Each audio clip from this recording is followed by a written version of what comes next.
Halacha says, "Nohagim lomar alenu l'shabeach achas yom tefilah." The custom is to say alenu l'shabeach at the end of tefilah. V'yesh omrim sheYoshua ben Nun tiken amirato b'shara shekavash ta'il Yericho. Some say that this was nitkan al yedei Yoshua when he captured Yericho. ונוהגים לאומרו בסיום כל אחד מהתפילות שחרית מנחה וערבית. The custom is that we say it at the end of Shachrit Mincha and Arbit, and it should be said standing, as alenu is the same gematria as be'omdo. Those two words have the same gematria, that has the same numerical value. But one should be careful. He says, "V'yizaher leomro b'chavana." כשאומר ואנחנו משתחווים צריך שיכרע כל גופו. The most important part of alenu l'shabeach rabotai, especially for people that are usually running out, that's the time that they're usually on their way out, is to say it with kavanah. One should have concentration on the words and know what he's saying, and not, it shouldn't be like some people like to say, it's tefilah kaderech, it's tefilah on the way, as they're walking out, and they just go. Rabotai, it's a very important hashuv tefilah. It's an important part. The Sfaradim have the custom to say it. We say it. Some have the custom to say it after Baletzion. Our custom is to say it at the end of tefilah. But regardless where you say it, one should try to make sure that he is standing. Should try to say it from a sidur and try to be mechaven when he says the words.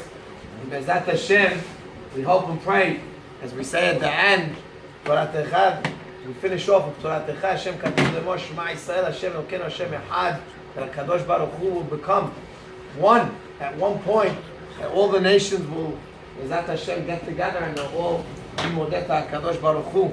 So a person should try to say this part of Tefilah again with Kavanah. In regards to whether or not we say barechu, there are different customs whether or not to say barechu. Now, our custom, Sfaradim, is that we say barechu each and every day at the end. Now some give the reason is because some people come in late. Some people come late, so they miss the first barechu. So when it comes to the end of tefilah, we're making up for the end, for the beginning, because the guy who came late, he missed barechu in the beginning, so we want to make sure that he makes it up.